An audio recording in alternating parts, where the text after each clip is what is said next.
Zelensky, I believe, is a pawn in the political military chessboard, so that he may think that he is a very big wheel, but is merely a cog in that wheel. He has given Europe the opportunity to use the war as an excuse rather than a reason to propagate this free world thing.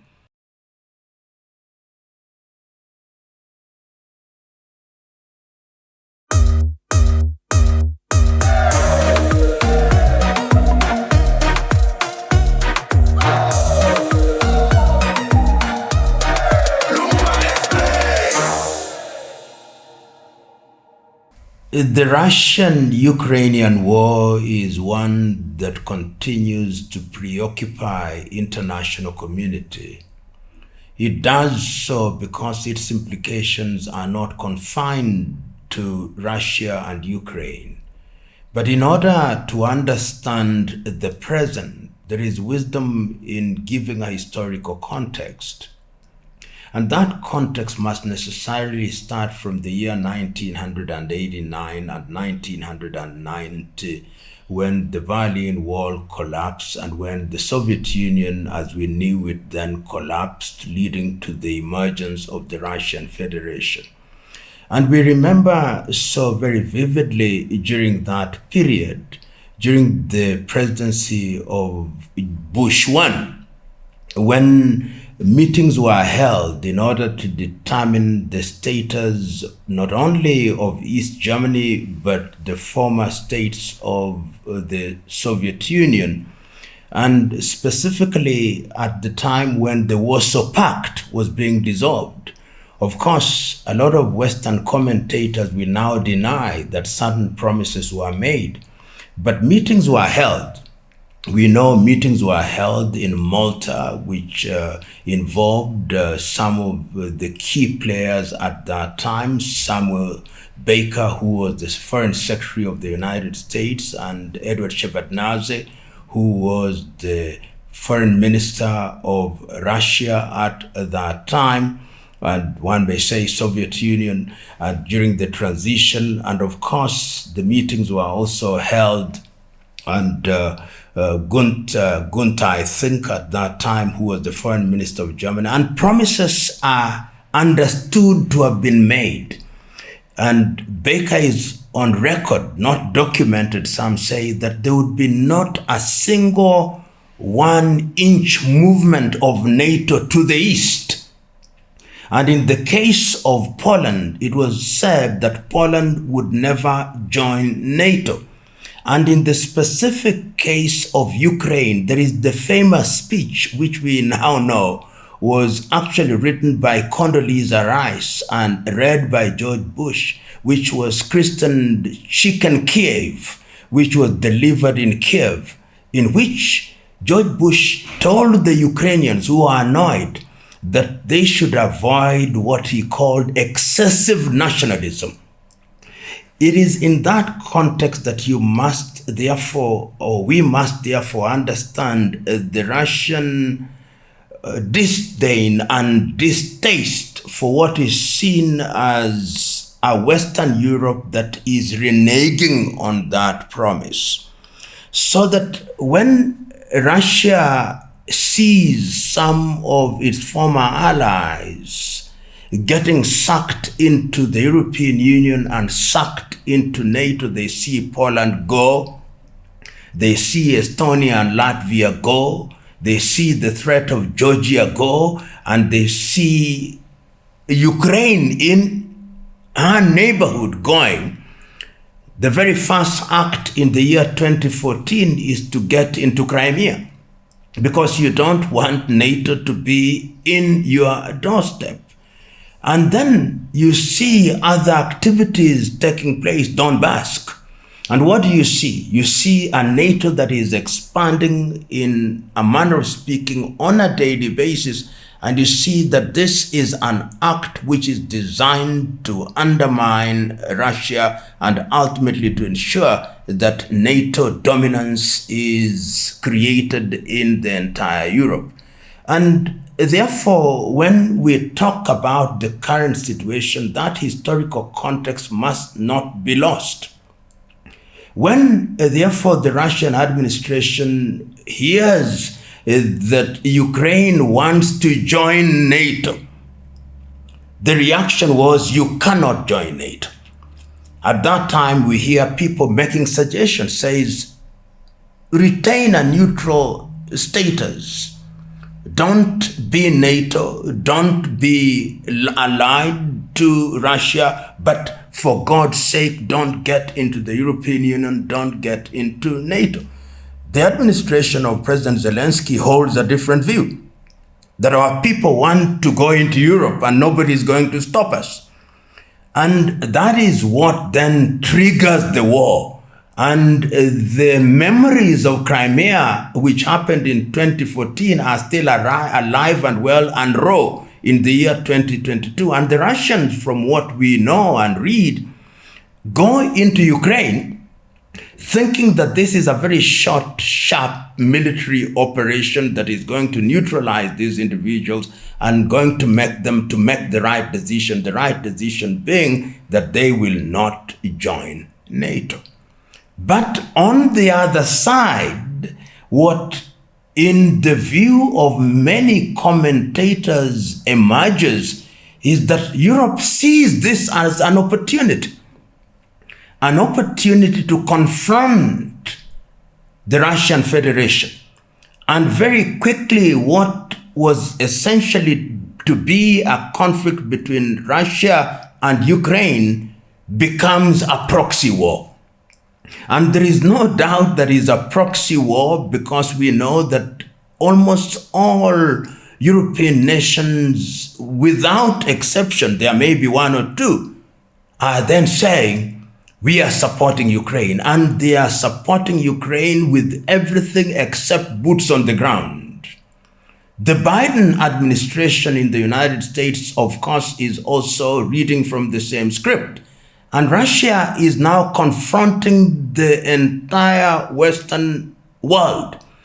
And perhaps this is not the right phrase to use, but it's almost as if another Operation Barbarossa, as was prosecuted during the World War II in 1939, is taking place. And the West then begins to lionize Zelensky. He is our man. He is the man who is fighting the Russians and demonstrating that Russia can actually be defeated. And this ensures that Ukraine become more entrenched in their position, even saying that they will not negotiate with Russia. And you hear from the United States of America, you hear from countries such as France, and even the United Kingdom say that this particular exercise can be concluded with military victory over Russia.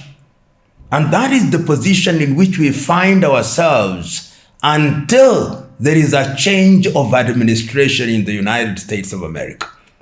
And that change is so dramatic because it is not only the rhetoric that changes, but Trump, even before he is sworn in as the President of the United States of America, says, when I become the president, upon being sworn in, the war will be concluded. So that is the new thing happening in the scenario, which also energizes Russia. President Putin says, yes, we like what we are hearing. We are prepared to ensure that we have peace, but peace on whose terms? And you remember that there have been quite a number of attempts at mediating or midwifing a peace process. I remember from the African continent, there is the attempt by President Cyril Ramaphosa, which is an attempt to mediate that peace. I know that there is an attempt from Indonesia by President Subianto Prabowo. There is also an attempt from Saudi Arabia. But the real attempt is with Donald Trump. And when on the 28th day of February, the year 2025, President Zelensky is invited in the Oval Office, he comes to the Oval Office a lion, a champion. He's been lionized by Europe. And he is going to the United States of America, and there are commentators who say this or that about how President Trump behaved, how President Zelensky behaved, but I think he misread the situation. The United States of America is still the United States of America, a military power which you cannot ignore. And when you go to their home and you appear to be fighting their president will fight back, and there is a meltdown. And that meltdown sees President Zelensky leaving immediately to London. The European powers now know, because President Trump has said, you've got to pay your bills. We are not going to pay your bills in NATO. He's telling them we must have peace. And I remember during that meltdown, President Trump telling Zelensky, you are toying with the Third World War. You are toying with Third World War. Twice, he tells him. And I think when Zelensky goes to London, the urgent meeting of the European powers, he is torn down. Of course, Keir Starmer, the Prime Minister of the United Kingdom, still wants to appear as if the United Kingdom is that kingdom which was a colonizer, and says, we are prepared to have our planes in the air and our boots on the ground, but we embrace peace. In the intervening period before that, we must never forget that the United States of America have also initiated something, and we have seen Foreign Minister Lavrov has already met the Russians in Jeddah in Saudi Arabia. And a process is going on, and the Europeans are saying, how can you discuss Ukraine without Ukraine? But the beauty of it now is that immediately after the London meeting, there is reflection. And that reflection is what sees the writing of the letter by Zelensky, which is then read by President Trump when he is addressing the joint houses of Congress. And he says, I'm happy now. Zelensky also wants peace. So we are speaking at a time when peace is the mantra. Everybody wants peace. But what are the terms of the peace? This is what I think the world is now grappling with. Are we going to have that peace at a time when the one side, that is Ukraine, is saying we've got to go back to the borders prior to 2014, which means Russia returns, so to speak, Crimea to Ukraine, which means Donetsk and Luhansk and the other territories must return to Ukraine. I hear some saying, Mark Rubio and others saying, that may not happen. You've got to consider making some territorial concessions. So we are speaking at a time when the terms of the peace have not been settled. The Europeans under Keir Starmer have said, we are working out on the terms of that peace. And he is putting together what he calls a coalition of the willing. And in that coalition of the willing, we are going to send it to the United States of America and see what they say. But remember that even within the European Union, there are voices that are saying we are not going to cast our vote with the rest of Europe. Hungary is speaking that, so that there is no harmony. And I think that is why Keir Starmer says it is a coalition of the willing. And the two loud voices are France and the United Kingdom. Of course, Germany is in a transition. Olaf has just lost the election and they are putting together a government, and that government is not stable. There is not much they can say, save to say we are going to increase our defense spending. So the key leaders from Europe are France and the United Kingdom. The world is now waiting. What are the terms of the peace that they are presenting to the United States of America? And the next meeting that is going to take place, are we going to have initially a face-to-face meeting between the foreign minister of Russia and the foreign minister of Ukraine? Who is going to represent European Union or Europe or NATO? Is it going to be from the United Kingdom and France? And who are going to underwrite this? Is it the Americans? Will it be Mark Rubio? And once that has happened, will we have a face-to-face meeting between President Zelensky and President Putin? Will they do it in the presence of President Trump? And if they do it, are they going to shake hands? Is it going to be a staged process where you have stage one? Stage one, which means that we simply have a ceasefire, and then we deal with the medium-term issues, that issues relating to territory. The jury is still out, but the beauty of the current situation is that there is appetite for peace. Everybody appears to be fatigued. So the rhetoric may still remain, but I think underneath, the movement for peace is becoming stronger and stronger by the day. And remember, at one time, President Trump said that President Zelensky is a dictator who does not have the people's mandate because he has not gone through an election. Of course, that is neither here nor there. He can reply, but we are in the middle of war. We cannot change leadership at this time. But these are issues that are on the table. So when I look at my crystal ball, what do I see? I see a Europe that is going to recognize that in the short to medium term, you cannot toy around with the United States of America. Remember, the United States of America has already said, and the director of the CIA has said, that they are no longer going to share intelligence on Ukraine with NATO and with the United Kingdom. And that will create a black hole, because American intelligence gathering is one of the best in the world. And I believe that the Ukrainians relied upon it very heavily. And remember that the United States of America has indicated that we are not going to finance NATO. So every effort is going to be made by the Europeans to ensure that the Americans are on board. And that is all the reason why I say whatever we do, we shall pass it by the United States of America. And I think President Trump kind of likes that. And once that has happened, one hopes that we'll have a major peace conference. The Saudis have offered themselves as the place where this will be done. So I believe there could be a Saudi process when I look at the crystal ball. And I believe that in the next 2 or so months, we'll have something that is concrete, which people can put their teeth in. And one hopes that that will stabilize that region.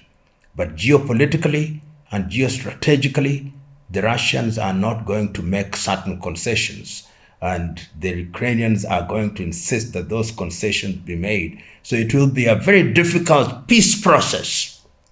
But who said that that which is difficult cannot be resolved? That is what I see when I look at Russia and Ukraine fighting this war, which, with the help of hindsight, ought not to have been fought in the first place. The Ukraine-Russian war is also a war that has generated very interesting scenarios. And the scenarios have become a lot more obvious since the coming into power of Donald Trump. When Donald Trump came into power and said, we want peace by any means necessary, almost not in so many words, but effectively, Europe was almost angry. And when he said that he's no longer going to finance Europe or the United States of America, some of the statements that you heard from European leaders such as Ursula von der Leyen saying that the free world needs a new leader. Europe, in my view, still labors under the post-World War scenario, and particularly after the Cold War and the collapse of the Berlin Wall, where Europe sees itself as this region that is morally at the apex, whose duty it is to prescribe to the world what freedom means, what democracy means, and how they should behave. And you see that in France, President Macron, almost cocky at times. Keir Starmer, who is a new kid in the block, having become the prime minister not too long ago, but still sees himself as the overlord of this British Empire on which the sun never sets. And everybody is then projected as anti-freedom, as dictators. And Russia is seen in that context, that Russia, there is no freedom in Russia, there is no freedom in China, that the only part of the world that can bring about this freedom is Europe. So their motivation, or what their declared position is, we are fighting this war because we are fighting a Russia which is not a free part of the free world.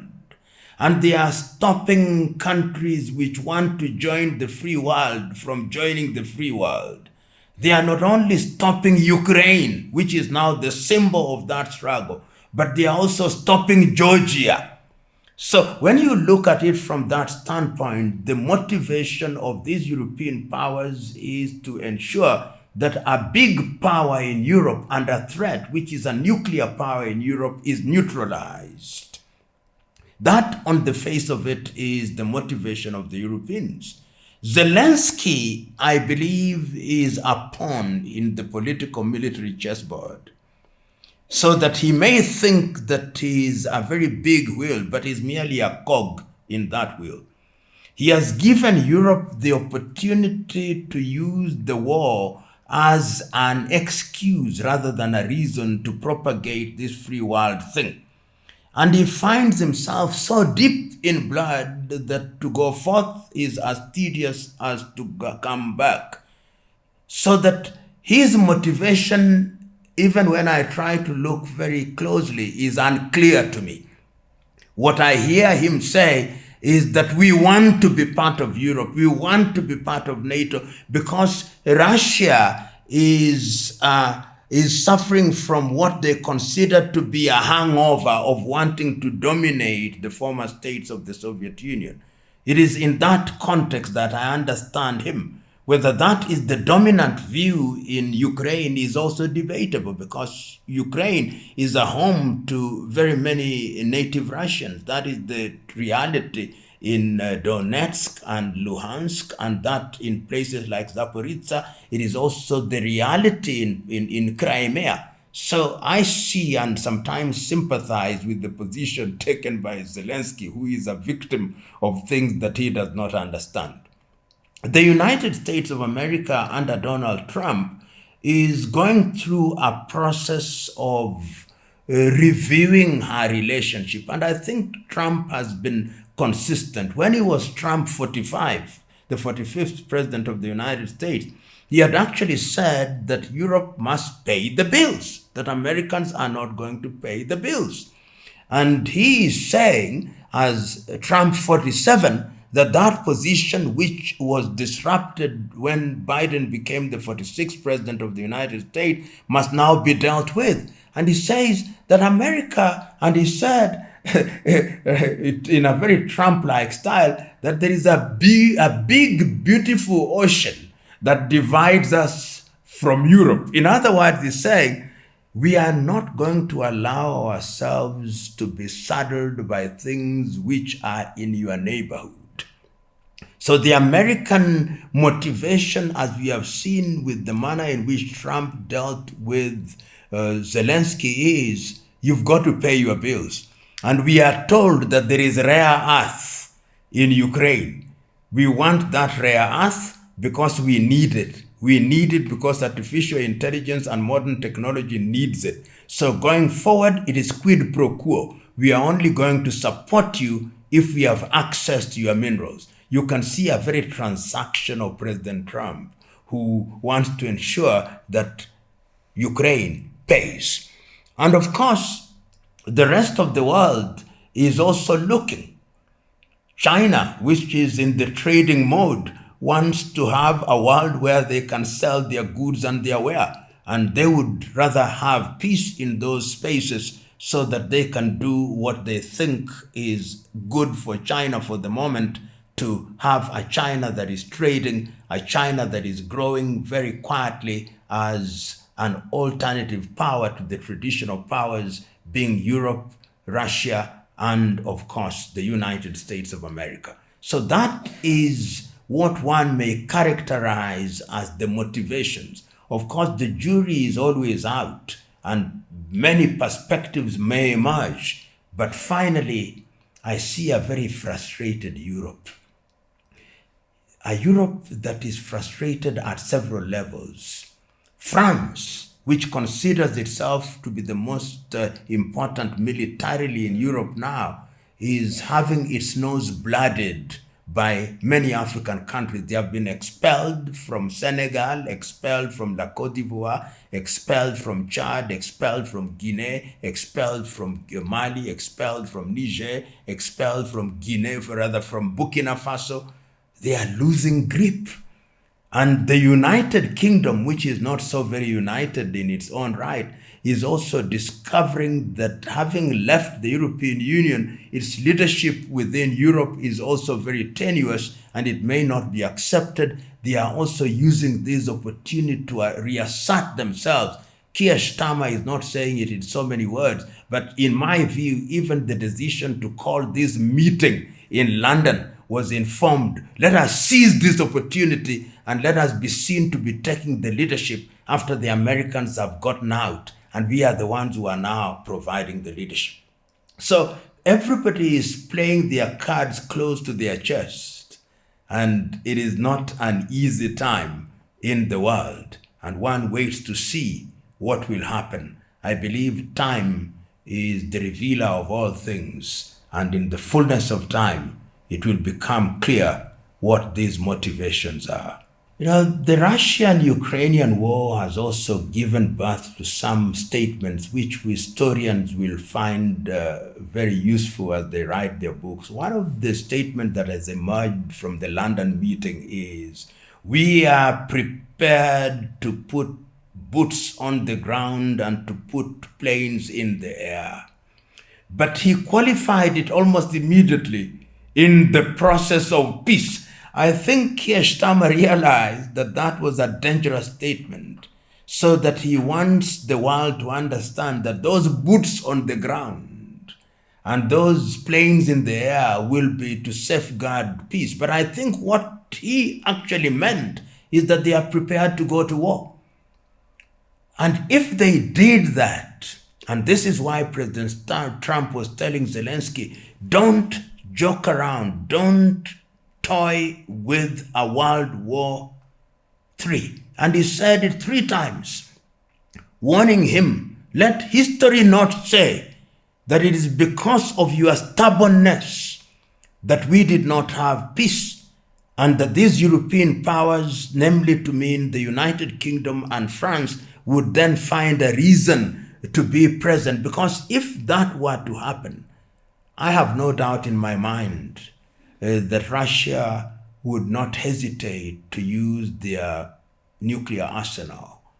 And when that happens, Europe as we know it will go down, and go down very quickly, and it will take many years. And we must remind ourselves that the bombs and the nuclear arsenal that we are talking about today is not the type that was used in Hiroshima and Nagasaki. It is very different. This is a different kettle of fish. And I believe that that is a possibility, but I also believe that the appetite for a third world war, it does not exist. And particularly when the United States of America is out of the equation, Europe will think and think very carefully.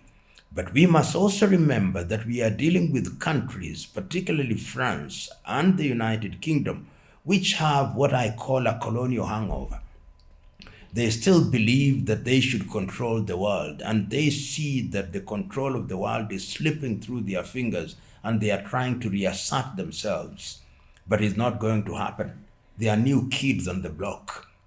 There is Russia, there is China, there is India, there is Brazil, and I believe that Africa is also going to begin to emerge, and of course, the ever-present United States of America. And I think messages are being sent very clearly, particularly to Macron, the president of France, and to Keir Starmer, who is the Prime Minister of the United Kingdom. Tone down, tone down. The world has seen this. You are not there, or if you are there, you are not active participants. Don't have sharp appetite for conflict. And I hope that they are listening to the world, and they will listen and do that which is right. Sue for peace and persuade Zelensky to sue for peace. There are certain battles that are not worth fighting. This is the Trump message. Choose your battles carefully. And one of the battles not to fight now is to escalate the war between Ukraine and Russia, because we know what it is. It is a proxy war where Europe is fighting Russia. The Russian-Ukrainian war has really caused many balls to be in the air. And it is brought about those balls in the air because the scrutiny of the world is on existing institutions. And when we talk about the Ukrainian-Russian war, we must also not forget the Hamas-Israel war, to the extent that it has contributed. It has put scrutiny, contributed to this. It has put scrutiny, for example, on the United Nations. The United Nations has almost been impotent in the face of all these. Resolutions are brought in and then they are passed. Some of them are vetoed, and yet nobody listens to these statements that are coming from the United Nations. I sympathize with Antonio Guterres, moving from one meeting to the other, making this or that statement about this war, but nobody is listening. You see, in the International Court of Justice at The Hague, they make decisions which nobody even bothers about. So that going forward, one sees a number of things in terms of the existing post-World War II institutions. Let's look at NATO. NATO, the North Atlantic Treaty Organization, was an organization that was put together and became an organization that was used by the Western world to mean Europe as we know it and the United States of America to be a body that would guard the member states against the Soviet Union at that time. It is in that context that we must also see the Warsaw Pact that brought together the nations that were inclined to the Soviet Union, so that there was a justification. With the collapse of the Soviet Union, at one time there was even a thought that Russia would be a part of NATO. But we have seen that change very dramatically, with the consequence that within NATO itself, the big underwriter of NATO, being the United States of America, is now saying, we've been looking after you for too long, we've been paying the bill for too long, and therefore we think that the time is now for you to pay the bills. And this is coming at a time when the non-traditional European countries also want to join NATO. And that is the context in which Ukraine thought that in order to immunize themselves against the power of Russia, let us join NATO. But the situation has changed also. The Americans are saying, really, why should we be in NATO at all? Does it benefit us? And if we are in talking terms and we can forge an alliance with Russia, then why? Why should we even bother to be part of NATO? And here the Russians say, we are willing to even help the United States of America to negotiate with Iran regarding their nuclear arsenal.